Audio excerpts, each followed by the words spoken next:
The king who killed his heir. Extreme revenge stories from history don't get much darker than this. Picture this: a stone fortress in the middle of summer, air thick with sweat and fear. In a vaulted chamber, a young man in chains collapses onto the cold floor, his back shredded from a fresh round of beatings. This is Crown Prince Alexei Petrovich, heir to one of the biggest kingdoms on earth. A few steps away, his father, Tsar Peter the Great, calmly dips a pen in ink and signs the paper that will finish him. This isn't palace drama. This is a king effectively executing his own son. See, at the time, Russia is trying very hard to stop being the awkward medieval cousin of Europe. And the guy forcing that makeover is Peter. He's the giant, loud, terrifying father who drags his kingdom into the European power game by sheer willpower and a frankly unhealthy love of cannons, shipyards, and war. He builds a navy from nothing, fights Sweden for a window to the Baltic, and literally moves the capital into a swamp so he can have his shiny new city, St. Petersburg. But Peter is also a paradox. The same king who studies shipbuilding in Dutch docks and invites foreign experts to modernize his army is the one who has men stretched on the rack for gossiping about his policies. He makes nobles shave their beards, wear Western coats, and send their sons to math classes. And if they complain, the secret police take notes. Enough was enough. In his mind, you were either with his new Russia or in the way. And that's where Alexei becomes a problem. Because this prince is not his father's copy. He's quiet, bookish, more into prayer and old Russian traditions than artillery drills. He hates war, hates the endless campaigns, and really hates Peter's obsession with Western manners. While the father is out measuring cannons, the son is secretly sympathizing with the people who want the old ways back. Never in 1,000 years could he imagine what would happen next. What starts as a personality clash inside the royal family slowly turns into something much darker. A kind of slow-motion death sentence. The more Peter pushes, the more Alexei pulls away. Every missed inspection, every grumbled complaint, every letter to conservative friends looks to a paranoid ruler like the beginning of treason. And so the king who once broke rebellious nobles on the wheel starts to look at his own heir the same way. From here, the story only escalates. Childhood humiliation, threats, and public shaming will drive Alexei out of the kingdom entirely, triggering an international manhunt across European courts. When Peter finally drags his son back, it won't be for a family talk. It will be for interrogations, torture chambers, and a show trial that makes the rest of Europe stare in horror. In the end, the question hanging over that fortress room is brutal. Was Peter defending his empire, or just taking revenge on the son who refused to be his mirror? Russia before the storm, building a monster king.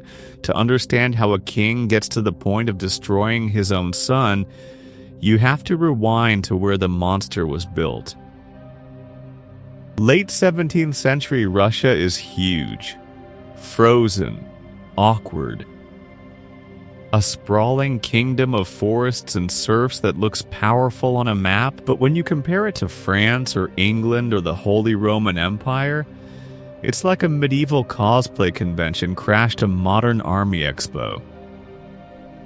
See, at the time, Western Europe is playing with standing armies, navies, stock exchanges.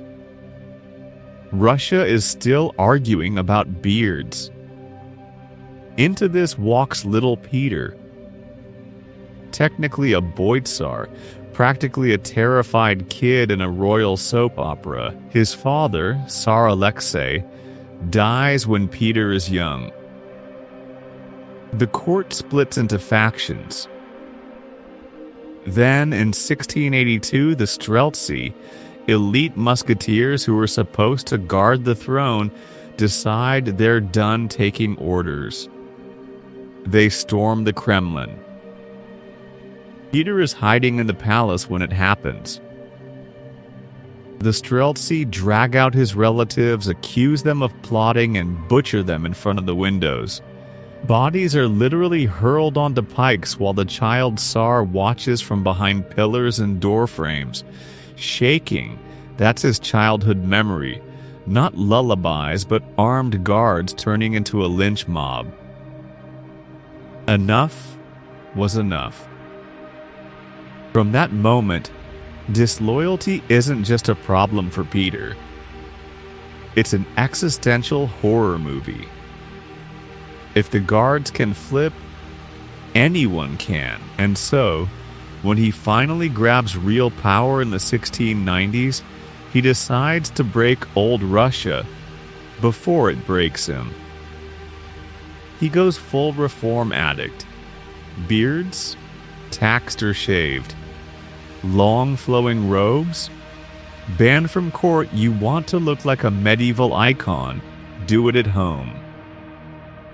He drags nobles into Western-style uniforms, hires foreign officers, and builds a modern army that can actually stand up to Sweden. Then he goes further. He creates a navy from basically nothing, carving shipyards out of swamps. Because a powerful kingdom needs warships, not just horsemen and prayers. Then he does the unthinkable. He moves the capital away from old holy Moscow, straight to a half-frozen swamp on the Baltic he named St. Petersburg, his window to Europe. Tens of thousands of workers die building it. Peter doesn't stop. In his head, this is love for Russia. He's dragging it, kicking and screaming, into the future. But the screaming is real. Conservative nobles hate the dress codes. Orthodox clergy rage that shaving beards insults God. Traditionalists whisper that the king is possessed, that his foreign friends and endless wars are a betrayal of holy Russia. See, at the time, every new reform feels like a personal insult to centuries of custom. So Peter's paranoia finds fuel. There is always an enemy within. If it's not the Streltsy, it's the priests. If it's not the priests, it's sulking boyars. Never in 1,000 years could he imagine what would happen next, that the enemy within would look a lot like his own son. Because Peter's only surviving son, Alexei, will grow up to be everything his father hates. Gentle, bookish, devout, a prince who loves old Russia and quietly despises the nightmare kingdom Peter is building. Meet Alexei, the wrong son for the right empire. So while Peter is out there trying to drag Russia into the 18th century by the beard, his only surviving son is growing up in what feels like a different universe. Alexei Petrovich is the crown prince who hates the crown. Quiet, pale always with a book in his hand. This is the kid who will sit through a military parade, listen to the cannons roar, nod politely, and then sneak off to read saints' lives in a corner like a medieval bookworm.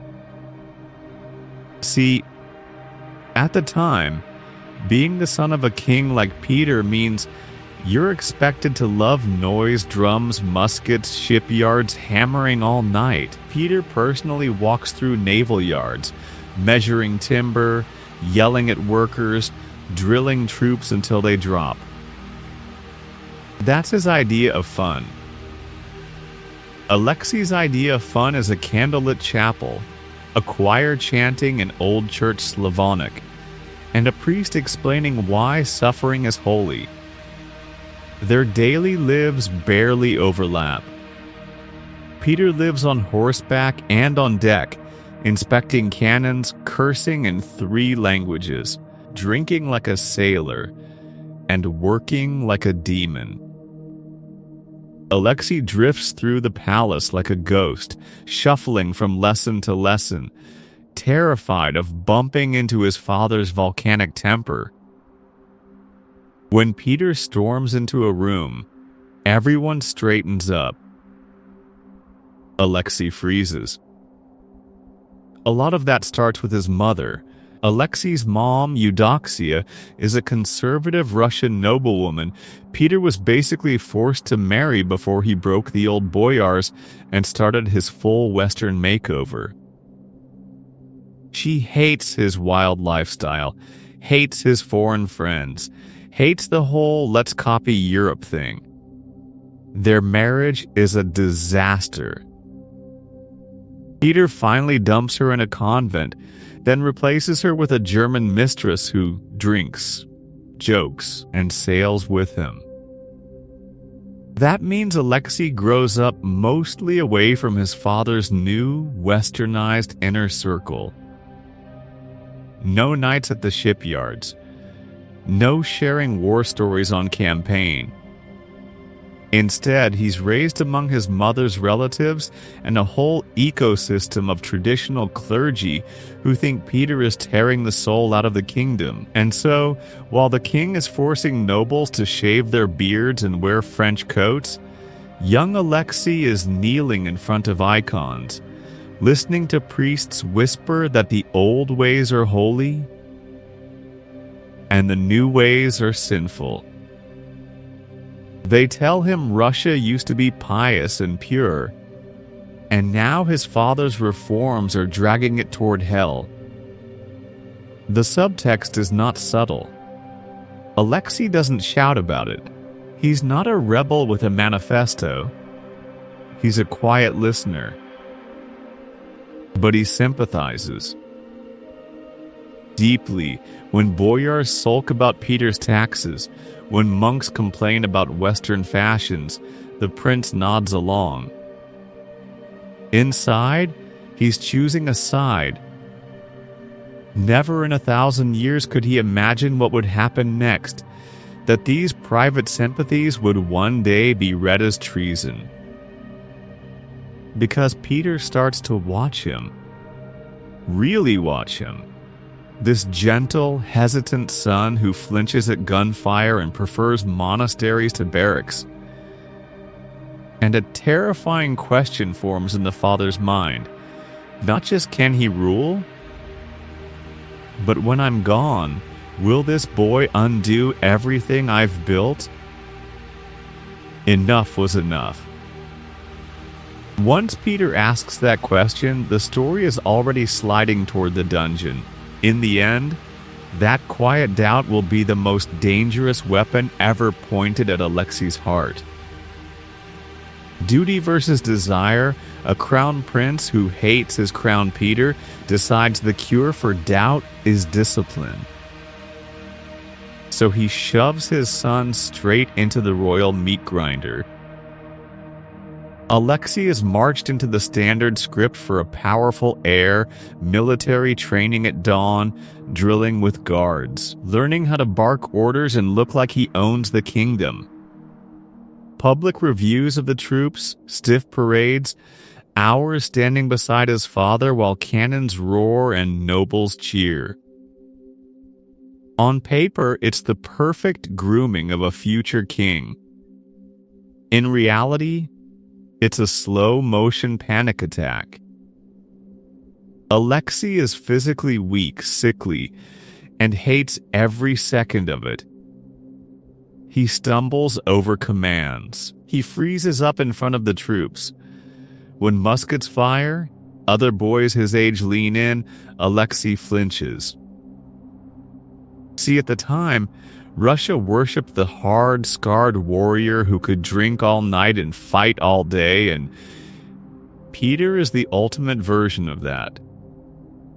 His son looks like he'd rather be in a monastery copying psalms.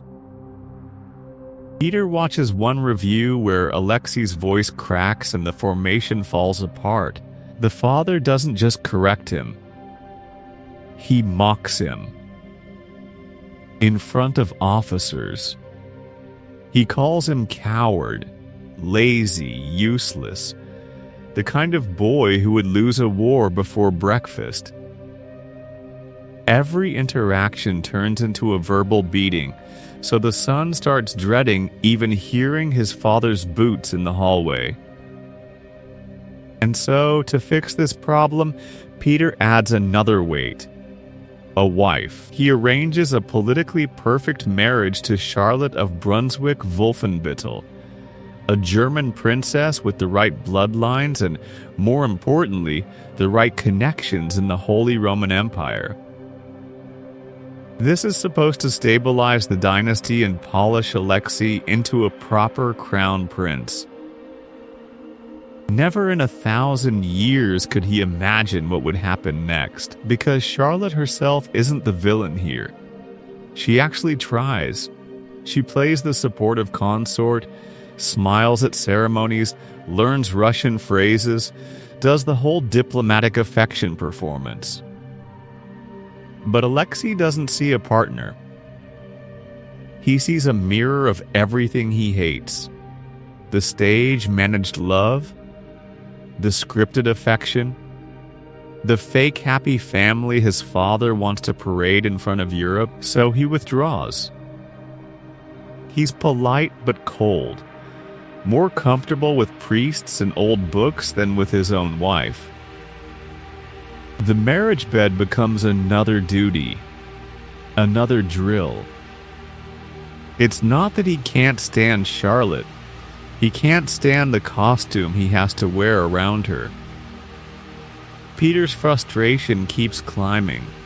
He writes letters threatening to disinherit his son, warning him to change or lose everything. He compares him, over and over, to tough, warlike nobles who took bullets for the crown while this prince can barely stand in formation. Enough was enough. In Peter's mind, a broken sword is better thrown away. Soon, the king will lay down a brutal choice: become the son he demands or walk away from the throne forever. Alexei will try a third option instead, and that third option will drag foreign courts, spies, and executioners into a family argument that should have stayed behind palace walls. Peter's breaking point. Be a warrior or be gone Peter doesn't wait long to cash in on that threat. It's 1716, and Russia is locked in the Great Northern War. Cannons thunder in the Baltic. Swedish troops are still dangerous, and Peter is in full reformer warrior mode, obsessed with keeping his kingdom on the European map. See, at the time, Russia's new capital at St. Petersburg is basically a giant muddy dare to the rest of Europe. Peter has carved a window to the west out of Swedish territory, built a navy from scratch, and forced his nobles into western coats and clean-shaven faces. All of that only works if the next king is just as ruthless about war and reform. Alexei is not that guy. Peter summons his son to meet him near the front, in a world of tense maps and gunpowder. The father is in uniform, boots muddy, eyes bloodshot from years of campaign life. The son arrives pale, stiff, more comfortable with a prayer book than a musket. Enough was enough. Peter unloads. He calls Alexei useless to his face. Says a king's son who hates war is like a sailor who hates water. He accuses him of secretly siding with the priests, old boyars, and anybody who curses Western clothes and wants beards and ignorance back. In Peter's mind, that's not just laziness. That's flirting with the enemy. He reminds Alexei that while he's breaking Sweden, building ships, and dragging Russia into the modern age, his heir is hiding in palaces, mumbling about religion and avoiding drills. For a father who watched his own childhood torn apart by civil war and palace coups, this isn't just a disappointment. It's a security problem. Then, Peter drops the ultimatum. Either Alexei embraces the military life, rides with the army, learns to command, and becomes a proper warrior czar in training, or he renounces his rights. Walk away from the throne, accept a quiet religious existence, and disappear into the background while Peter picks a better heir. No middle ground. No half measures. Be a warrior or be gone. Alexei is trapped. The idea of leading troops, facing Swedish fire, and living under his father's constant rage terrifies him. But the thought of being stripped in front of the entire court, written off as a cowardly saint in training while Europe whispers about the prince who failed, that burns just as much. Never in 1,000 years could he imagine what would happen next. But in that tent, all he feels is fear. He nods, stammers that he'll obey, and appears to accept the path of renunciation. A quiet life. No crown. No command. And so, on the surface, the story looks simple, a broken prince stepping aside for the good of the kingdom. Inside, though, Alexei is already calculating. If he gives up the throne, he needs protection. A different kind of power. Maybe in Vienna, maybe under a foreign emperor who hates Peter's guts. In the end, his answer to be a warrior or be gone will be something far more explosive. Run. And when he runs, he won't just embarrass his father. He'll drag half of Europe into their family war. Flight of the Tsarevich, when a family drama becomes diplomacy, so Alexei makes his choice. He's not going to be the warrior king his father wants. He's going to be the runaway. He starts small. Quiet talks in dark corridors with a couple of servants who hate Peter's drills as much as he does. A trusted priest. An old tutor. They meet late, speak low, and burn anything that looks suspicious. See, at the time, being the Tsar's son didn't mean you were safe. It meant every word you said could be twisted into treason. Alexei begins sending letters. Coded, roundabout, full of pious talk on the surface and pure panic underneath. He writes to his brother-in-law, the future Emperor Charles VI, through intermediaries in Vienna. He hints that he fears for his life, that his father is ready to crush him, that maybe, just maybe, the Holy Roman Emperor might want a very valuable house guest, because Alexei is staring at two doors. Door 1, go to war, lead armies, pretend to love everything he hates. Door 2, public humiliation, exile, maybe a quiet little accident in some monastery. Enough was enough. He picks door 3. Run. The escape is straight out of a political thriller. In 1716, while Peter is away inspecting his shiny new navy, Alexei slips out of Russia, disguised, traveling under false names, moving from safe house to safe house. He heads west.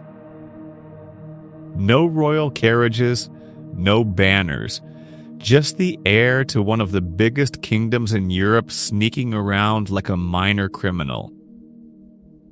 He passes through friendly territories, helped by people who see him as a symbol of the old Russia, the bearded, orthodox, anti-Western one. Never in 1,000 years could he imagine what would happen next, that this scared escape would turn into a full-on diplomatic explosion. Finally, he reaches Vienna. And there, under the protection of the Holy Roman Emperor, he basically says, "My father, the great reformer, might kill me. I want asylum." That one move hits Europe like a bomb. The son of Peter the Great, the man everyone sees as this powerful modern king, is begging a foreign ruler to save him. See, at the time, that wasn't just family drama. That was an invitation. An invitation for Austria, for anyone who hated Peter's guts, to start thinking, what if we back Alexei as the real Tsar? What if we use this problem to carve up Russia's future? When news reaches Peter, he doesn't see a frightened boy. He sees betrayal. He sees his own son sitting in foreign courts, whispering about his father, giving other kings an excuse to meddle in his kingdom. Every childhood trauma, every conspiracy he survived, lights up in his brain. And so Peter stands at a crossroads. He can pretend this never happened and let his son vanish into comfortable obscurity. Or he can unleash the full weight of the Russian state, spies, threats, and raw terror to drag Alexei back in chains. You already know which option a man called the Great is going to pick, and the revenge he's about to take will make Europe sick to its stomach. The Emperor, the Tsar, and the runaway prince. So when Alexei bolts from Russia and lands in Vienna, he doesn't just crash on some random cousin's couch. He walks straight into the lap of the Holy Roman Emperor, Charles VI. Awkward doesn't even begin to cover it. See, at the time, Russia is this volatile, rising superpower, and now the emperor is suddenly babysitting the runaway son of the man who built it. On paper, this looks amazing for Charles. He's got the heir to the Russian kingdom under his roof. Leverage. A living pressure point on a powerful, unpredictable king. Keep the prince and maybe you can make Peter behave in Europe. Maybe you can trade the kid for territory, alliances, influence. But there's a problem. Peter the Great is not the kind of father who shrugs and says kids, right? This is the guy who watched people broken on the rack and took notes. If Charles shelters Alexei, he risks dragging the entire Habsburg Empire into a brutal showdown with a ruler who is absolutely fine solving diplomatic arguments with cannons. So, Vienna freezes. Charles hides Alexei in secret apartments, moves him like a radioactive package between castles, and pretends nothing unusual is happening. Never in 1,000 years could he imagine what would happen next when Peter finds out where his son is. Peter does not send a polite letter. He sends heavy hitters, trusted generals, top envoys, men who speak for the king as if he's in the room. They arrive in Vienna with smiles, gifts, and an ice-cold message under the table. This is not a sad family drama. This is treason. And so the narrative machine kicks in. Peter's diplomats whisper in court corridors that Alexei isn't some abused, sensitive son who hated war. No. He's a dangerous conspirator. A prince who has been flirting with foreign enemies, a man who might help roll back everything Peter has built. Protecting him, they hint, is basically harboring a terrorist. Charles hears the pitch. He also hears the threats. Russia might reconsider their friendship. There might be consequences on the frontier. Enough was enough. The emperor is not ready to bleed for a prince who spends his time sulking about his father's reforms. So the negotiations tighten like a noose. Alexei is promised safety. He's told his father just wants reconciliation. Written assurances are drafted. Envoys from both sides lean on him, day after day, painting Vienna as a dead end and Russia as the only path where he can still be a king someday. Slowly, the balance shifts. Staying in Vienna starts to feel more dangerous than going home. If the emperor caves, Alexei could be shipped back in chains anyway. If he goes voluntarily, maybe that promise of forgiveness is real. Maybe his father's love still counts for something.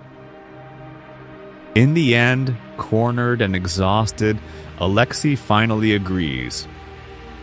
He will return to Russia, under a formal, written pledge of mercy from Peter the Great himself. You already feel it, right? That promise is about to be worth less than the ink on the page. The forgiveness letter, a trap and ink Peter's promise, comes on paper. A neat official letter dripping with royal concern. In it, the father speaks, not the king. Or at least that's how it looks. Peter writes that if his son returns and confesses everything, he will be forgiven. No chains, no dungeon, just a stern talk and a quiet retirement. He tells Alexei he is still his beloved child, that a wayward son can always come back if he submits to his father's will and abandons any foolish dreams of the throne. The tone is harsh but almost tender. You've disappointed me, but my love is stronger than my anger. See, at the time, that kind of language from an absolute ruler is like a golden ticket. A royal pardon is not just mercy, it is legal armor. If the king says, "I forgive you," judges and guards usually fall in line. Alexei clings to it. In Vienna and Naples, his little circle of priests, diplomats, and Hangerson crowd around the letter. They tell him the worst is over. Peter is getting old. The kingdom needs a clear heir. Europe is already talking. The father can't afford to look like he murdered his own son over a family argument. Go back, apologize, take the deal. This is your lifeline back to safety and status. Never in 1,000 years could he imagine what would happen next. Because while Alexei is tracing those hopeful sentences with shaking fingers, Peter in Russia is already doing the opposite of forgiving. He starts interrogating anyone who ever shared a drink with the Tsarevich. Servants, officers, even Alexei's mistress are dragged in and worked over. Some are tortured. Some simply know which way the wind is blowing and talk fast. Peter orders secret reports on every rumor, Did the son ever speak of overthrowing his father, of siding with foreign powers, of letting the old Russia party roll back his reforms? By the time Alexei even decides whether to board a carriage, Peter is building a legal case.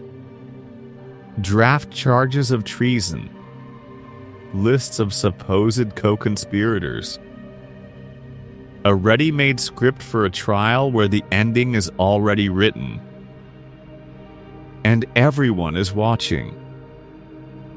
Foreign ambassadors in St. Petersburg trade gossip. Will this be a touching reconciliation between a powerful reformer and his troubled heir?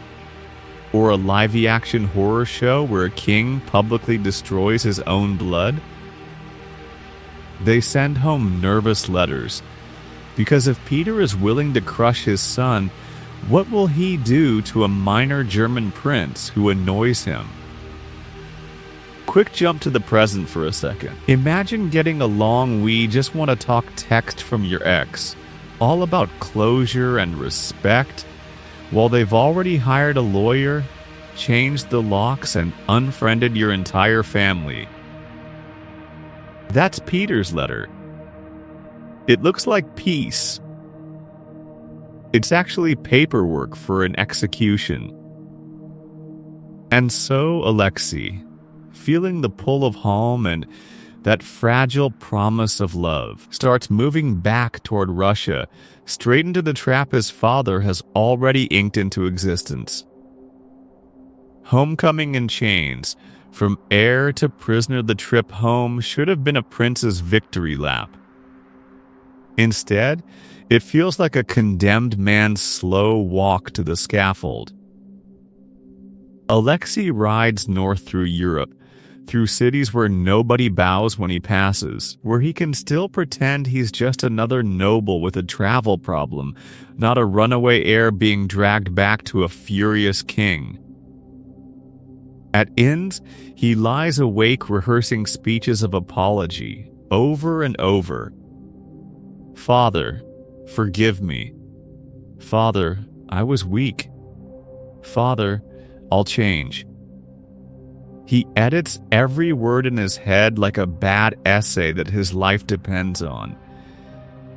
See, at the time, he actually thinks this is still about love, about a father and son trying to patch things up. Vienna fades behind him, the last safe harbor. As the roads grow worse and the languages shift toward Russian, the air itself feels heavier. Those bustling, free European streets are replaced by endless forests and frozen fields. Every mile is a reminder he's leaving neutral ground and stepping back into his father's kingdom. He pictures the arrival like a difficult family reunion. An awkward embrace, some yelling, maybe tears. Never in 1,000 years could he imagine what would happen next. The carriage finally rolls into St. Petersburg. No cheering crowds. No palace band. No father waiting with open arms. Instead, a wall of officials is lined up, stiff as bayonets, generals, senators, secret police types with dead shark eyes. They bow, but it's the kind of bow you give a problem, not a prince. Alexei steps down, looking for Peter in the crowd. Nothing, just documents, seals, and very polite guards who suddenly feel a lot less like an escort and a lot more like a cage. He's flanked, surrounded, walked through his own capital like a guest under arrest. Somewhere on that march, the truth hits him. This is not a family reconciliation. This is intake. Inside, there's no warm chamber, no private talk between father and son. There's a formal room, witnesses, and a written order. An official reads it out. The words slam harder than any fist. Alexei Petrovich, Tsarevich of Russia, is to be placed under arrest. He is stripped of his status as heir. He will be investigated for high treason against the state. High treason for running away from an abusive dad and whining to foreign relatives. Brutal? Enough was enough in Peter's mind. He steps into the process not as a father, but as a ruler who believes his own son has become the rallying point for every conservative, anti-reform, make Russia old again faction in the kingdom. See, at the time, rumors are swirling that Alexei's flight, and his chats with the Holy Roman Emperor and other courts, could turn into a foreign-backed coup. Peter grabs that fear with both hands. He insists this isn't personal. It's about Russia's safety. About enemies who would use his soft, miserable son as a banner to roll back everything he's built. The Navy, the new capital, the army trained like a Western power instead of a medieval mob. In his cold logic, letting Alexei slide isn't mercy. It's suicide. And so Alexei realizes he hasn't walked into a difficult conversation with his father. He's walked into a courtroom where the judge, the jury, and the executioner all answer to the same man, Peter the Great. And the trial of the century is just getting started. Inside the fortress, torture, confessions, and theater, the courtroom Peter chooses isn't in a palace. It's a fortress. The Peter and Paul Fortress sits on an island in the Neva River, its golden spire stabbing the sky over St. Petersburg by day. It's the proud symbol of Peter's shiny new capital. By night, it's something else entirely. See, at the time, this place isn't just pretty architecture. It's where the king buries his political problems in stone and iron. Alexei is locked in one of those problems. Inside those thick walls, things move fast and in the dark. No open hearings. No cheering crowds. Just secret interrogations, one after another, with the king's officials circling like vultures. They hammer Alexei with the same questions. Who helped you flee to Vienna? Which nobles whispered in your ear? Which priests told you your father was a tyrant? Which foreign kings promised to back you if the kingdom exploded? On paper, it's about national security. In reality, it's about building a story Peter can sell. When Alexei hesitates, the tone changes. First come the threats, then the tools. The rack to stretch joints until they scream. Beatings that leave the king's son half-conscious on the floor. The executioners don't need to improvise. Russia already has a whole menu of pain. Never in 1,000 years could he imagine what would happen next when he ran from his father.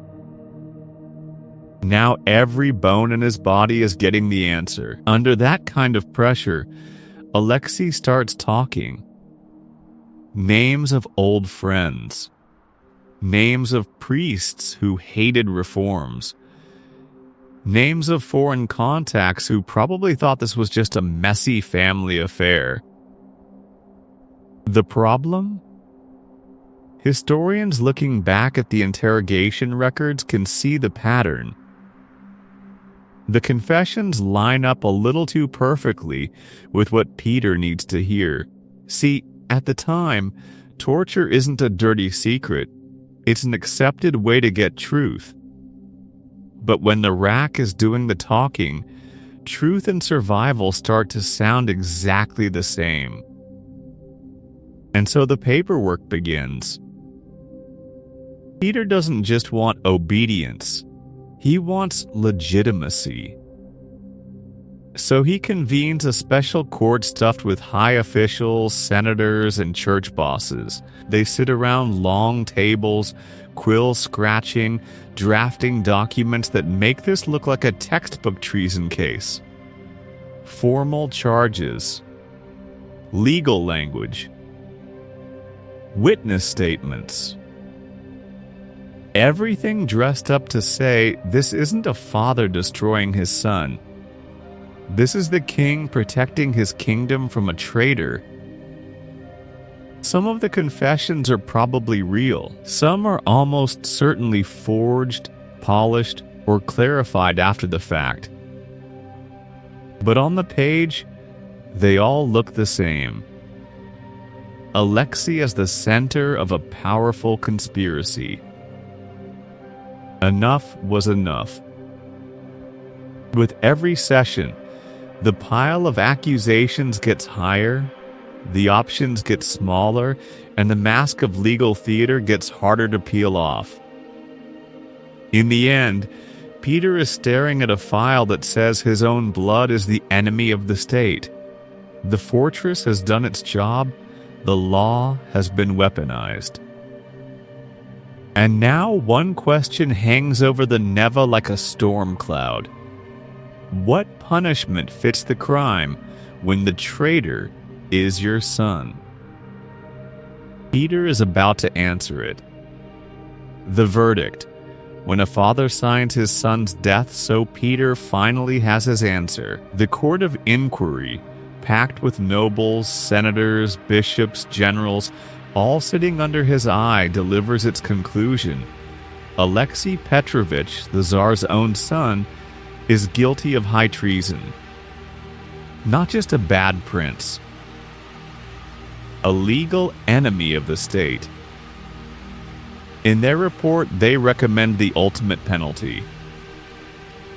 Death. See, at the time, that word carried more than just execution. It meant erasing a branch of the dynasty, ripping a future king out of the story before he ever wore the crown. And every man in that chamber knows exactly what Peter wants, even if he never shouts it. The judges try to dress it up. They cite his flight to Vienna, his contacts with foreign courts, the letters where he whines about his father and hints he'd rather see the kingdom in different hands. They talk about plots, danger to the realm, and all the other legal fireworks. But under the paperwork, it's simple.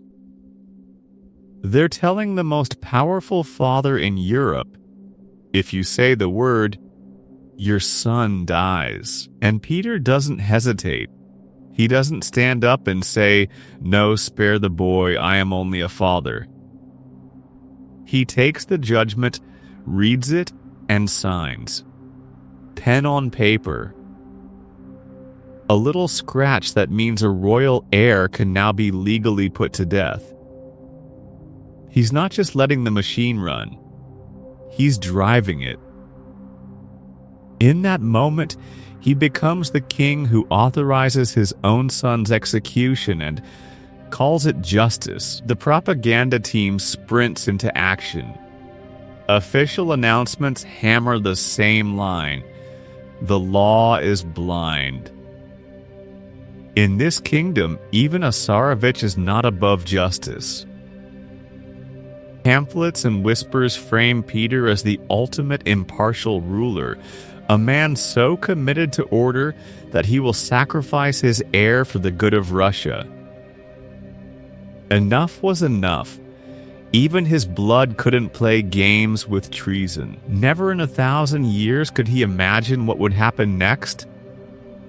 Come on. Peter knows exactly what he's doing. But what's really driving the hand that signs? Is this about the law or a lifetime of disappointment boiling over? This is the psychological twist. Alexei wasn't the son Peter wanted. He hated war, hated shipyards, hated the Western uniforms and shaved beards. He loved books, Quiet rooms, old-style priests. He was a mirror that refused to reflect his father. And so, every complaint, every rumor, every clumsy, half-baked, maybe-I'll-run-away plan became proof in Peter's mind that the boy was a traitor to his legacy. If this sounds like a toxic family business story, it is. Think of the modern CEO dad trying to force his kid into the company, except instead of cutting the credit card, he can legally execute you for treason. That's the volume we're dealing with here. Siege, snap back to the 18th century. The sentence hangs over Alexei's head like an axe. The court has spoken. The father has signed. Now all that's left is to see how the Tsarevich dies, and how much of it Peter is willing to watch. Death in the fortress, execution, or convenient apoplexy? The fortress of Peter and Paul turns into a slow-motion execution chamber. Alexei isn't marched to a scaffold. He just fades on a prison cot. By late June 1718, the Tsarevich is already wrecked. Weeks of interrogations, beatings, and sleepless nights have done what no foreign army could. They've broken the king's own son. Guards report him shivering, coughing, barely able to stand. Priests are brought in to hear his confession and give last rites, which is always a great sign you're definitely not about to die, right? See, at the time, Russia didn't even bother pretending torture was unusual. It was baked into the legal system. The problem is, this isn't some random peasant. This is the heir to the kingdom, the living bridge between Peter and the future. And he's lying there in chains, his body covered in bruises and sores, while holy men murmur prayers over him like he's already halfway in the grave. But the machine doesn't stop. On June 26, the investigators decide they need one more round of questions, one more push to squeeze out any hint of a wider conspiracy. Enough was enough, but not for these guys. They drag Alexei into yet another interrogation room inside the fortress. He can barely walk. Some accounts say he has to be supported under the arms like a drunk. The questions are the same. Names, plots. Did your father's enemies whisper in your ear? Did you swear to overthrow the king? Every answer is followed by more physical punishment, the kind of persuasion that leaves ribs cracked and organs bruised. After hours of this, Alexei collapses. This time, he doesn't bounce back. He's carried out unconscious and never really wakes up. 2 days later, he's dead. Officially, the cause is apoplexy, a sudden stroke. Convenient, right? The government publishes a formal decree announcing that the Tsarevich, condemned for treason, has been struck down by God's own hand. No execution, no axe, just a tragic medical event that totally by coincidence happens right after he's tortured within an inch of his life. And so, the paperwork is spotless. The king signed a sentence, but nature did the dirty work. In the end, that's the story the regime clings to. Justice has been served. The traitor is gone. Everyone go home. Europe doesn't buy it for a second. Foreign diplomats in St. Petersburg send back horrified reports. The son was beaten to death on his father's orders, whatever the spin. Pamphlets in Vienna and Paris paint Peter as a monster. a powerful barbarian who killed his own heir and then tried to gaslight the continent about it. Never in 1,000 years could he imagine what would happen next. His carefully crafted image as a modernizing father of the nation is now welded to the image of a man who destroyed his own blood. Call it execution, murder, or natural causes under torture, the result is the same. The throne room of Russia now has a ghost in it, and the shockwaves from that prison cot are only just beginning to hit the kingdom.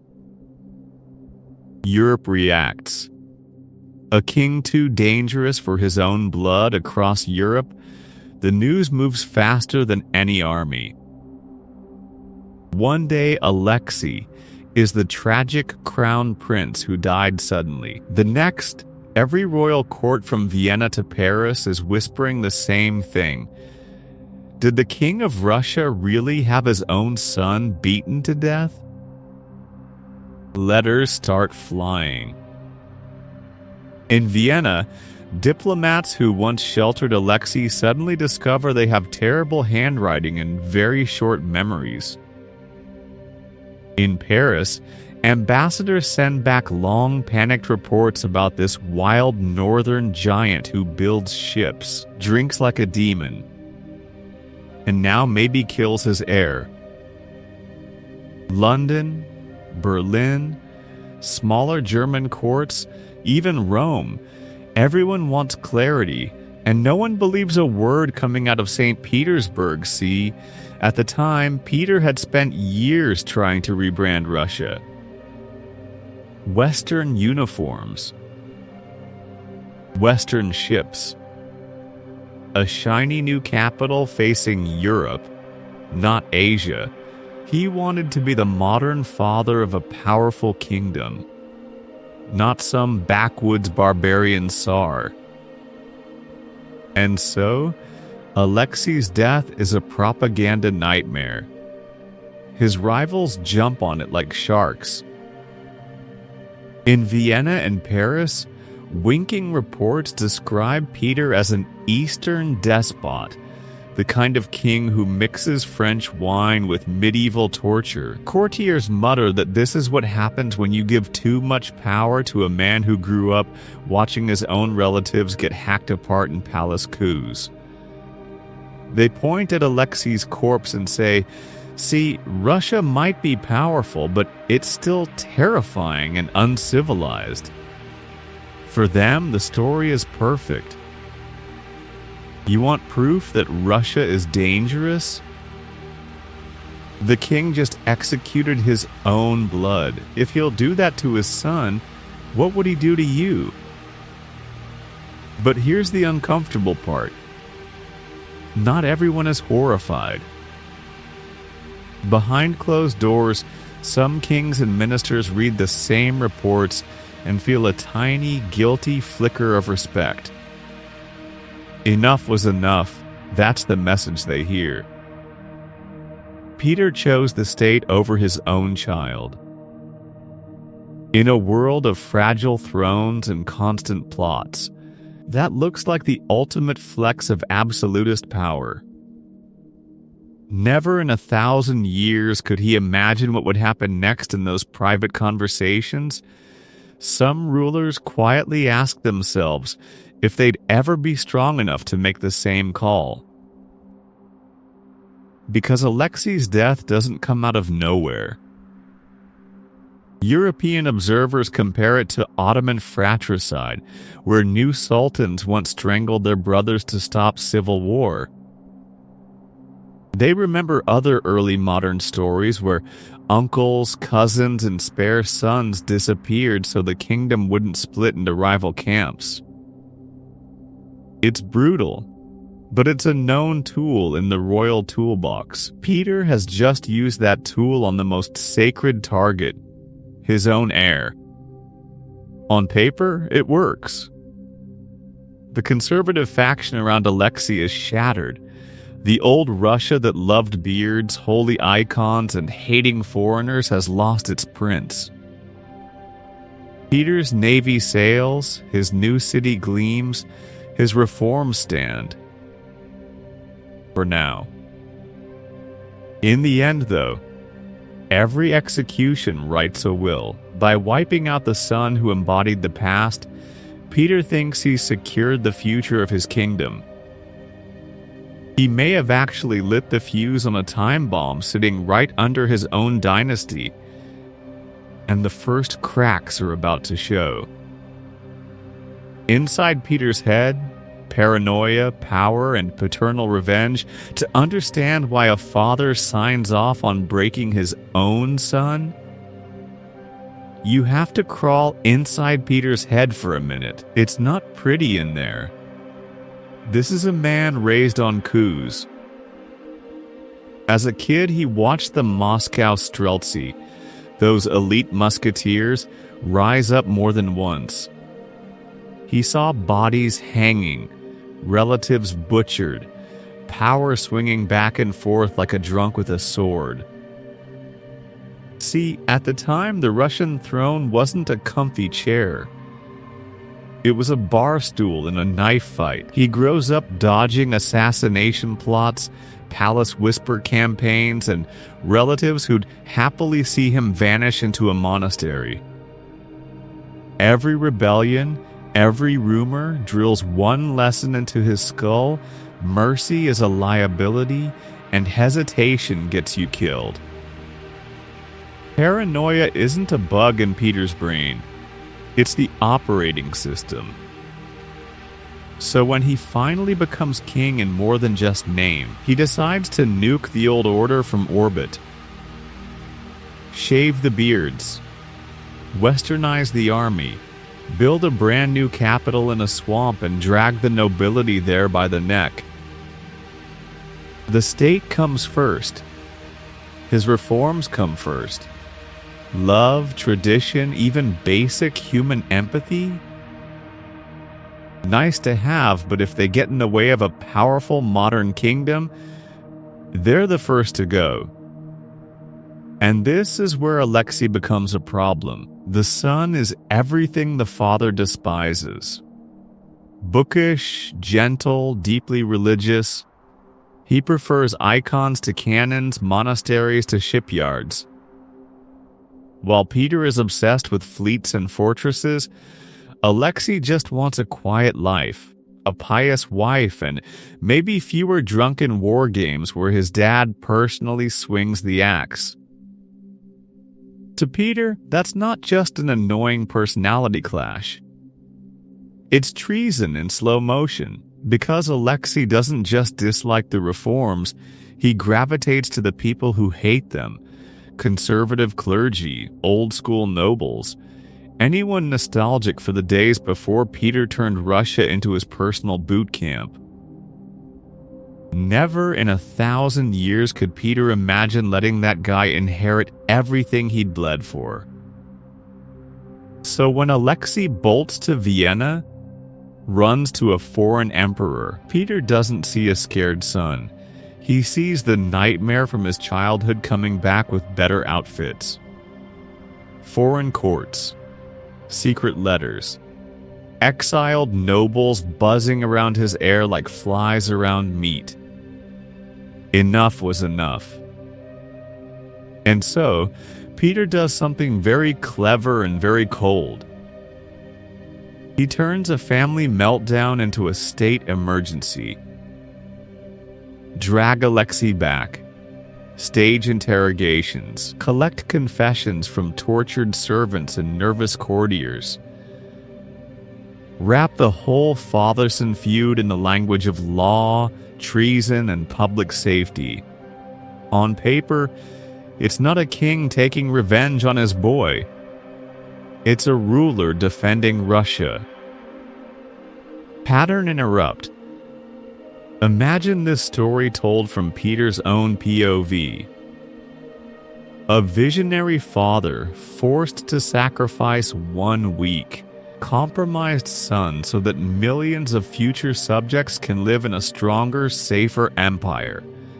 Sounds like a gritty political drama, right? Then you remember the reality. That necessary sacrifice is a chained man being beaten to death, while his father signs the papers and calls it justice. We've seen inside Peter's head. Next, we step back out and watch what that paranoia does to everyone trapped around him. The heirless empire.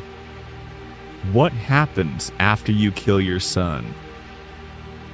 From the outside, it looks simple. The problem son is gone. The throne is safe. The king can finally sleep at night.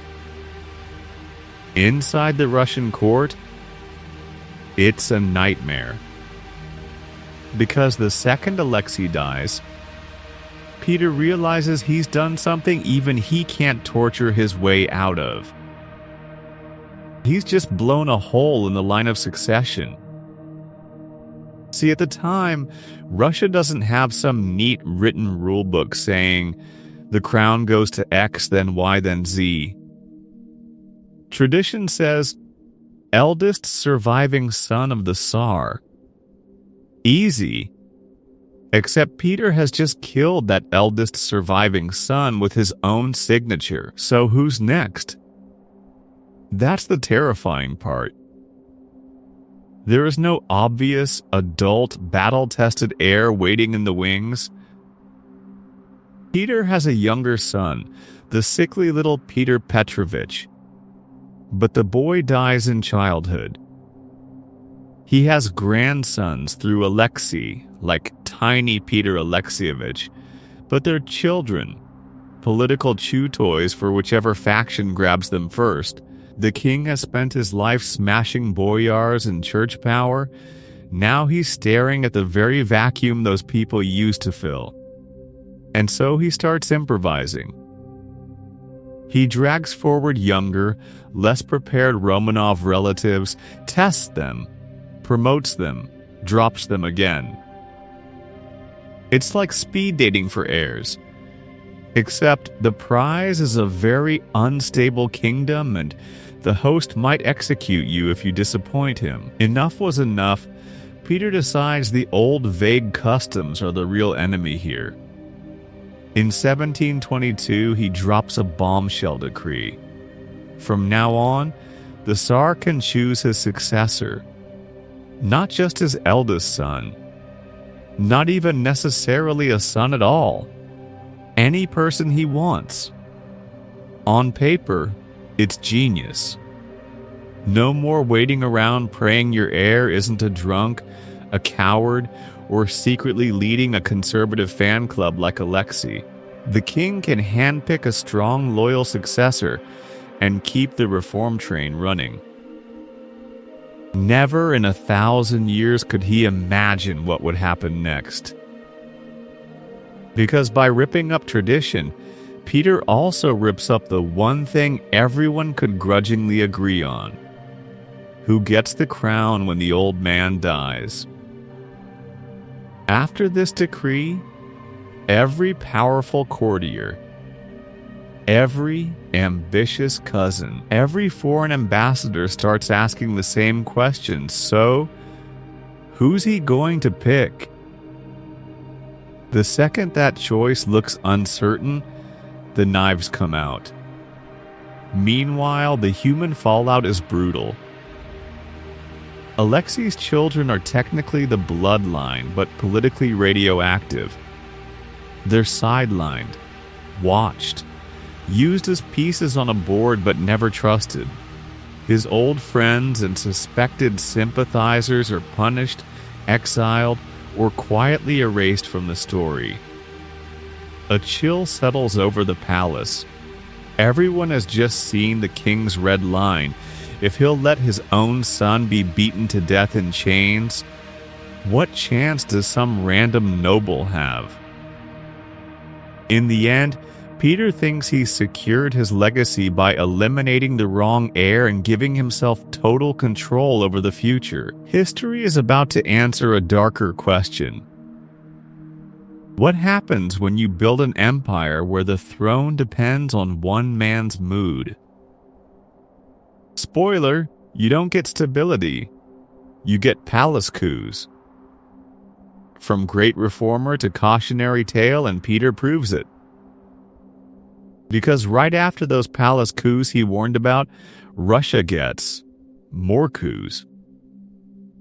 On paper, this king looks untouchable. He smashes Sweden in the Great Northern War, grabs access to the Baltic, and builds a navy basically out of swamp water and curses. He rips the capital out of old Moscow and plants it in St. Petersburg, this flashy Western-style city on a marsh that eats workers alive. See, at the time, that was the flex. Stone palaces, foreign experts, uniforms, cannons. The whole "we're a European great power now" starter pack. He bulldozes the old boyar class, forces nobles to shave their beards, rewires the administration, and drills his army until it can stand toe-to-toe with Sweden and the Ottomans. By the time he's done, Russia is no longer the weird semi-medieval neighbor. It's in the club. Powerful, feared, expensive as hell, and yet standing in the middle of all that glory, there's this one stain he can't wash off.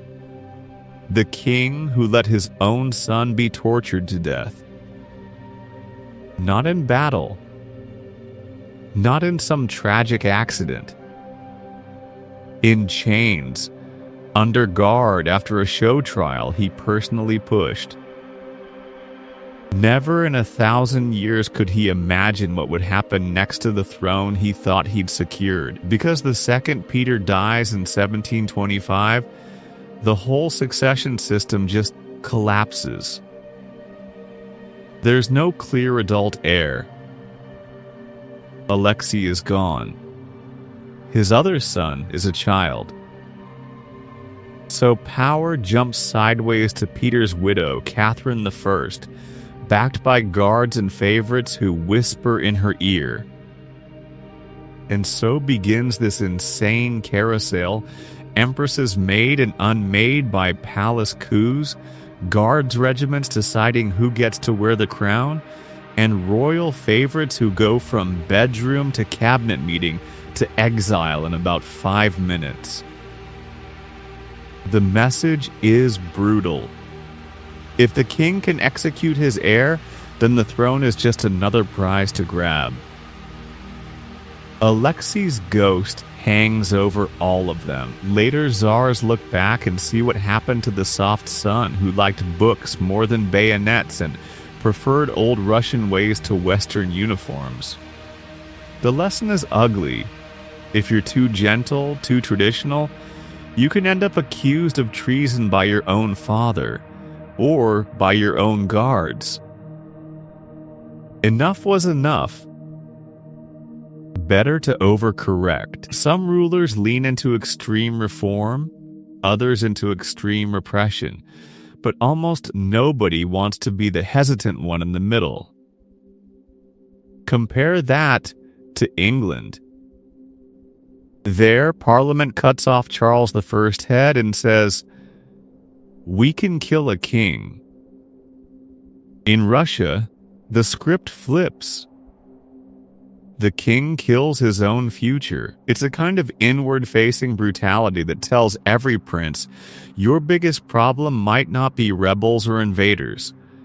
It might be your own dynasty. In the end, Peter the Great becomes a legend, the giant who dragged Russia into the modern age. But walking right behind that legend is another figure, quieter and much more frightening. Alexei, the son who died because he couldn't, or wouldn't, turn into the monster his father needed. And that ghost is about to come back in a very literal way. Epic revenge, or cold-blooded security strategy. That ghost isn't just sentimental. It has teeth. Because now we hit the real question. Did Peter kill his son for epic revenge? or because he thought the entire kingdom might blow up if he didn't. On the revenge side, the story almost writes itself. You've got a king who spends his life smashing boyars, fighting Sweden, building a navy out of swamp mud. And his heir? A quiet, bookish son who hates war, hates Western clothes, loves his prayer books, and low-key sides with the people who think his father is a madman. See, at the time, that wasn't just a personality clash. That was a walking insult. Alexei doesn't just complain at dinner. He flees. In 1716, he runs to Vienna and hides under the wing of the Holy Roman Emperor, the same European power that watches Russia like a rival. To Peter, this isn't a sad boy having a breakdown. This is his own son running to foreign enemies and basically saying, hey, if my father dies, maybe I'll be your guy in Moscow. Never in 1,000 years could he imagine what would happen next, except Peter absolutely could. Betrayal was his favorite nightmare. So when Alexei is dragged back, the father in Peter is humiliated. The king in Peter is furious. The interrogations, the beatings, the public confession that Alexei once wished his father dead, it all feels like payback. Enough was enough. The son who rejected his love, his values, his entire project for the kingdom is going to learn what it means to cross Peter the Great. But flip the angle for a second.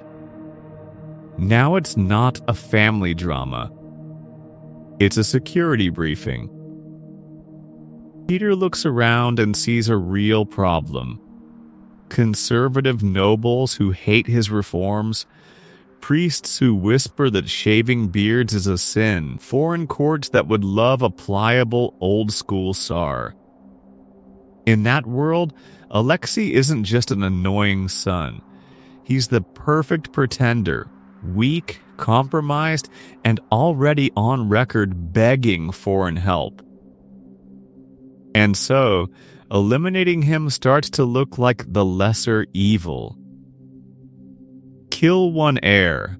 Avoid a civil war backed by Austria, Sweden, and every angry beard in the country. Both stories can be true at the same time.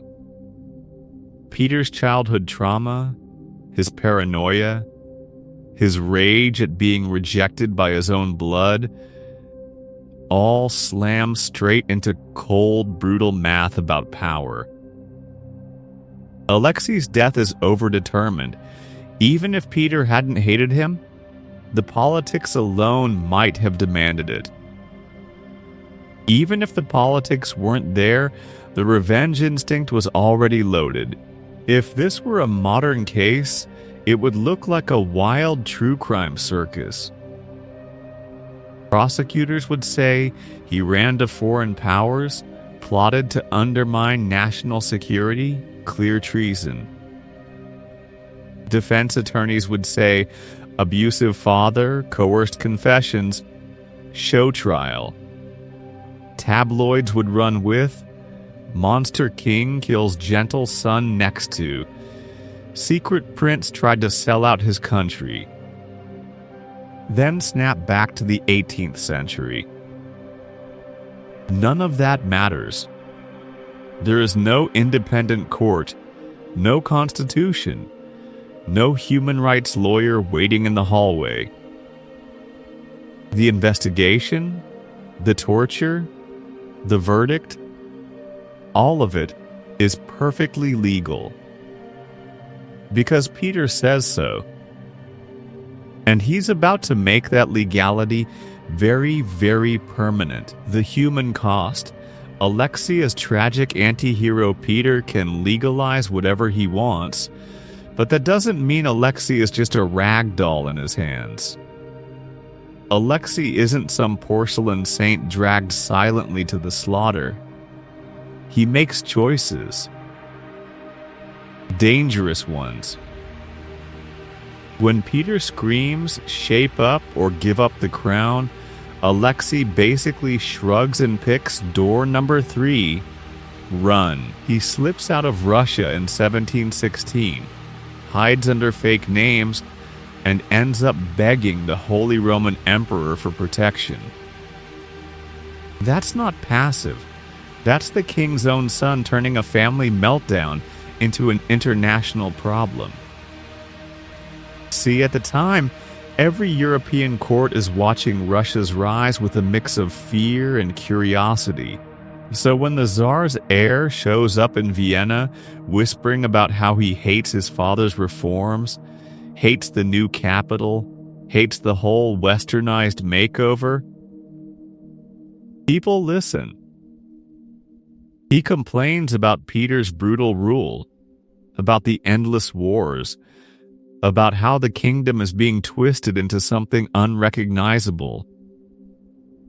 Maybe he's venting. Maybe he's hinting he'd be a different kind of ruler. Either way, he's talking way too freely for a guy whose dad executes envoys for fun. But you can't understand Alexei's agency without seeing his limits. From childhood, he's raised in fear. Peter beats him, mocks him, calls him weak, stupid, useless. He's never trained to command armies or build navies the way his father wants. He's shoved into Latin, theology, quiet study. Every time he hesitates, Peter explodes. Every time he shows mercy, someone tells him that's proof he'll ruin the empire. Over years, that kind of pressure doesn't forge steel. It crushes it. So Alexei gravitates to people who tell him what he wants to hear. Old school priests, conservative nobles, advisors who murmur, "Your father is going too far," and "When you become king, you can undo this madness." They feed his anxiety and his resentment. They make him feel like the secret rightful guardian of a more traditional Russia, even though he has zero clue how to wield that kind of power. It's like handing a lit match to a guy standing in a gunpowder warehouse. That's why he's not a pure victim, but a tragic anti-hero. He doesn't want to be a brutal ruler. He doesn't want to copy his father's cruelty. He dreams of quiet, of prayer, of maybe a small estate far from the capital. But he's also dangerously naive about what it means to play politics with an absolutist Tsar. You don't run abroad, complain to foreign powers, let people fantasize about replacing the sitting king, and expect this to stay a private father-son affair. At the emotional core, this story is brutal. You've got a son desperate to escape his father's shadow, and a father who would rather kill his son than let that shadow fall over his empire. Enough was enough. In Peter's mind, better no heir than the wrong heir. And so, revenge stories usually end when the target is erased and the avenger walks away satisfied, but Alexei's death doesn't disappear into the record.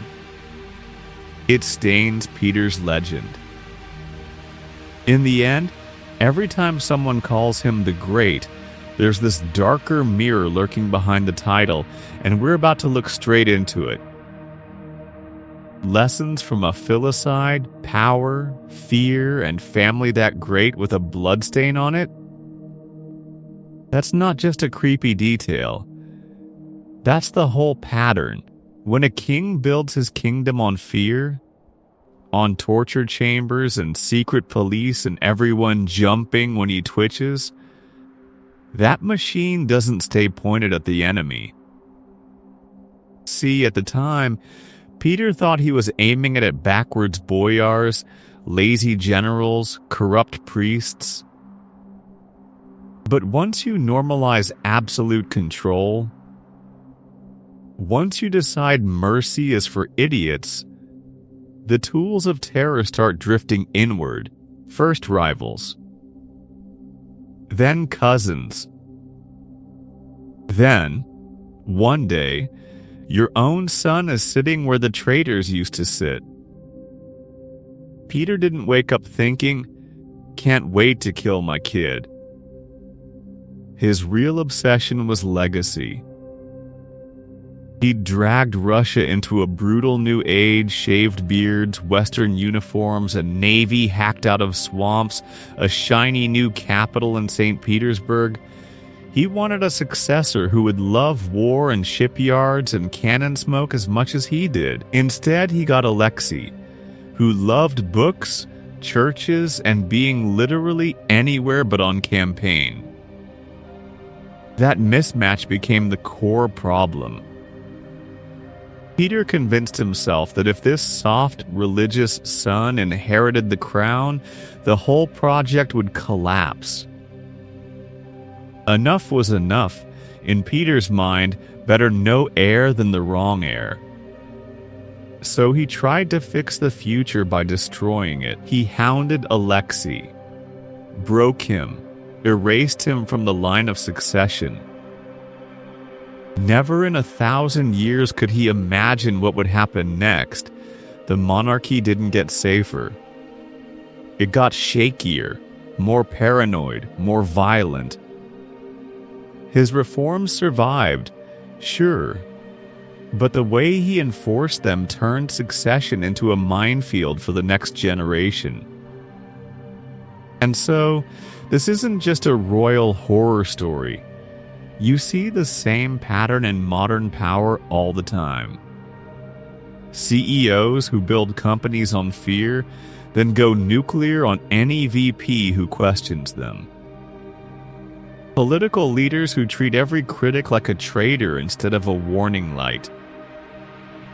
Even parents who decide their child will be a doctor or take over the family business and treat any different dream like betrayal. Force the heir into a mold, punish every deviation, and you don't get loyalty. You get flight, sabotage, or quiet hatred. Emotionally, it's even darker. Both father and son are trapped. Peter is terrified of losing control, terrified that everything he fought for will die with him. Alexei is terrified of becoming his father, terrified of the war, the cruelty, the drinking, the endless campaigns. Their revenge on each other grows out of the same unresolved fear. I can't let you decide who I am. So here's the uncomfortable question. What does it cost when being right, or staying in control, matters more than any relationship, even with your own child? In the end, Peter gets his way on paper. But the price is a dead son, a poisoned dynasty, and a legend that can never quite wash off the blood. And this won't be the last time a ruler learns that lesson the hard way. From Peter and Alexei to every great man, myth Peter and Alexei are not some one-off horror show. They're part of a pattern that shows up over and over whenever a king decides his legacy matters more than his own blood. See, at the time, Europe and the wider world were basically running on one rule: keep the kingdom together at any cost. If that meant breaking a rival on the rack or quietly losing a brother in the palace, well, accidents happen. Think of Henry II and Thomas Becket. Not a son and father, but the same energy. The king wants control of the church. His old drinking buddy Becket suddenly grows a spine and says no, and Henry explodes in one of the worst hot mic moments in history. Will no one rid me of this turbulent priest? 4 knights hear that, ride off and hack Becket to death in his own cathedral. Officially, it's about law, order, and the crown's power. Underneath, a personal betrayal that Henry never forgave. Or look at the Ottoman sultans. New sultan takes the throne, and the first order of business is not a victory parade. It's strangling your brothers with silk cords so there's no civil war later. The logic is always the same. Kill a few princes now, save the kingdom from chaos later. Enough was enough, the royal spin doctors say. This is necessary. Peter the Great does that, but with a twist that makes people flinch. He doesn't just eliminate some distant cousin with a weak claim. He goes after his own son, the boy who should carry his name. The propaganda says it's about treason reform and the future of a powerful empire. But when you strip away the speeches, what you see is a father who could not stand the idea that his gentle, bookish heir might undo his life's work. And so, behind every the great, the conqueror, or giant bronze statue pointing heroically into the distance, there's usually a trail of bodies. Sometimes it's enemies on a battlefield. Sometimes it's a brother quietly smothered in a tower. Sometimes it's a son dying on the floor of a fortress after one interrogation too many. Alexei's story forces an ugly question on us. When we praise a strong leader for doing whatever it takes, where exactly do we draw the line between cold-blooded statecraft and straight-up monstrous revenge? Is it still strategy when the person on the chopping block is your own child? Or is that just ego with a crown on? Because history is full of these revenge arcs, kings turning family dinners into war councils, generals using old grudges to choose which city burns first, rebels who start with one dead father and end with a rewritten constitution. And if you think a king killing his son is the ceiling for royal pettiness, never in 1,000 years could you imagine what would happen next. Our next story isn't about a king at all. It's about a queen who looks at an entire branch of her own family tree and decides the solution to her little inheritance problem is simple. You don't negotiate with them. You erase them. But we'll get to her in a moment. Why this story still hits hard today, and that's why Peter and Alexei stick with you long after the dates and titles fade. This isn't just a weird Russian footnote. It's a whole emotional arc that feels uncomfortably familiar. You've got a king who crawled out of a childhood horror movie. Half coup, half civil war, bodies on the gallows, his own family ripped apart. See, at the time, Peter learns one lesson. If you don't crush a threat early, it crushes you. Fast forward and he's a powerful reformer, obsessed with ships, cannons, Western uniforms, and turning his messy kingdom into a war machine. Then you've got his son. Alexei, gentle, bookish, hates war, hates the drills, hates his father's shiny new capital in the swamp. He loves churches, quiet rooms, old Russian traditions. In any normal family, that's just a personality clash. In this family, it's a red flag for treason. So the tension builds. The king pushes.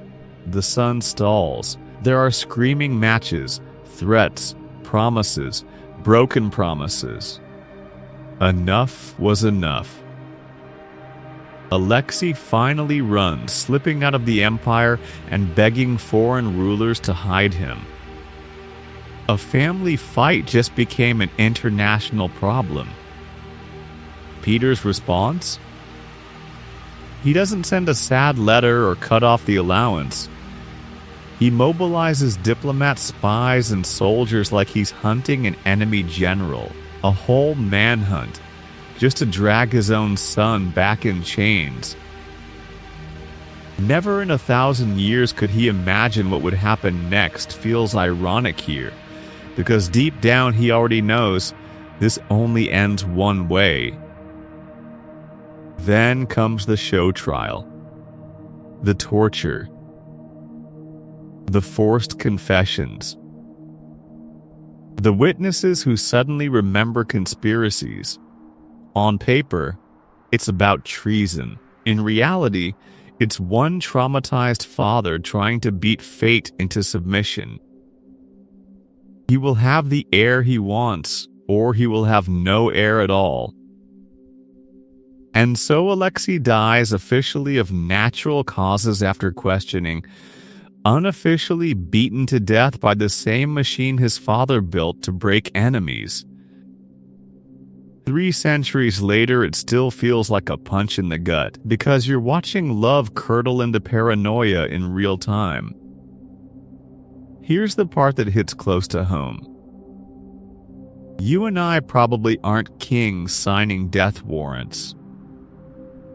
But anytime someone uses power to punish instead of understand, to dominate instead of actually talk, they're walking a tiny version of Peter's path.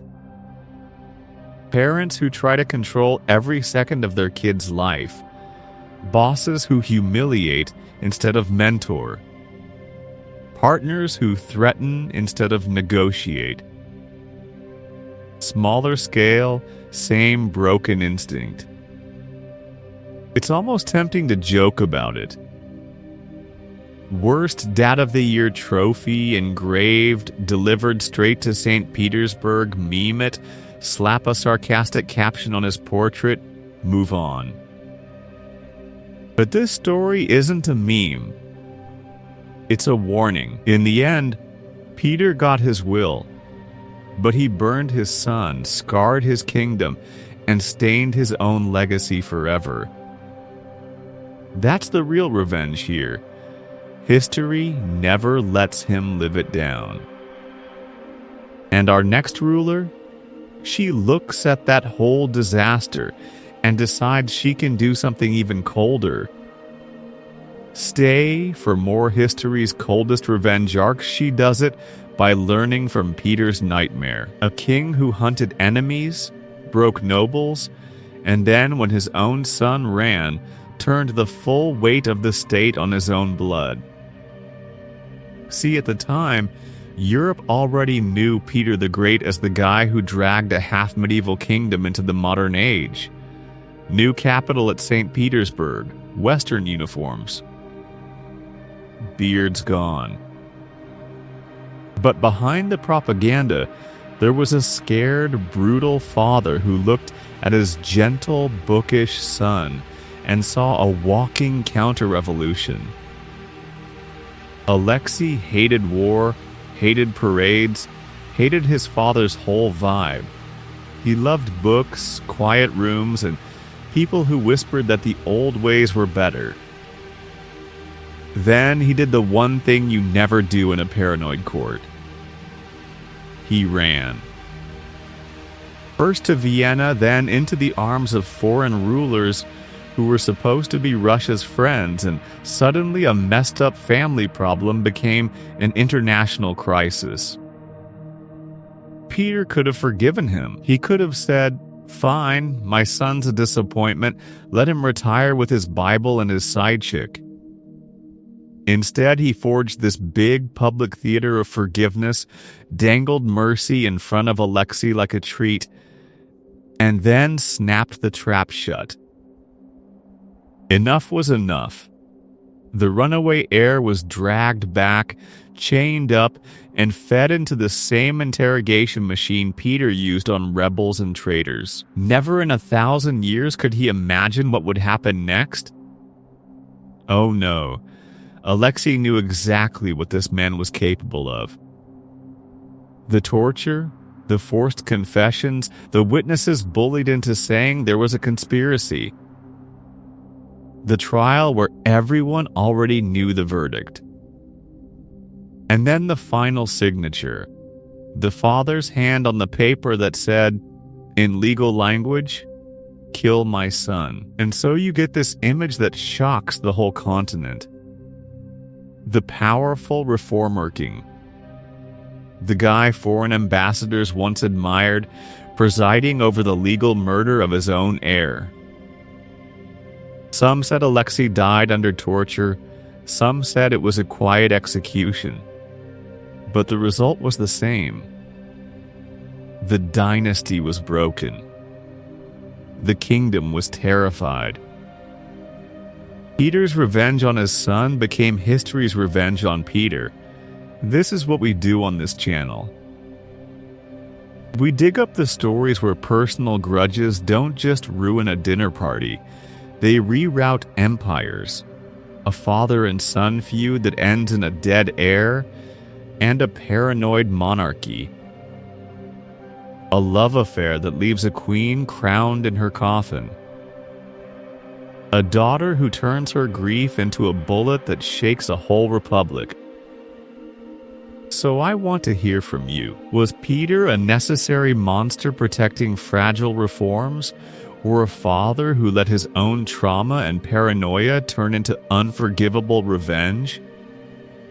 If you were sitting in that council room, would you sign your son's death warrant to save your life's work? If you want more of these deep dive, story-driven breakdowns of history's wildest revenge plots, hit like, smash subscribe, and ring the bell so you don't miss the next drop. Because next time, we're leaving Russia. Picture a royal sibling rivalry where the smiling brother pours the wine, the poison kisses the rim, and the whole banquet turns into a slow-motion execution. Or a general who spends decades hunting down the men who betrayed him, crossing deserts and borders just to stand over their graves. Somehow, it's even colder than a king killing his own son. You're going to want to see how far that revenge goes.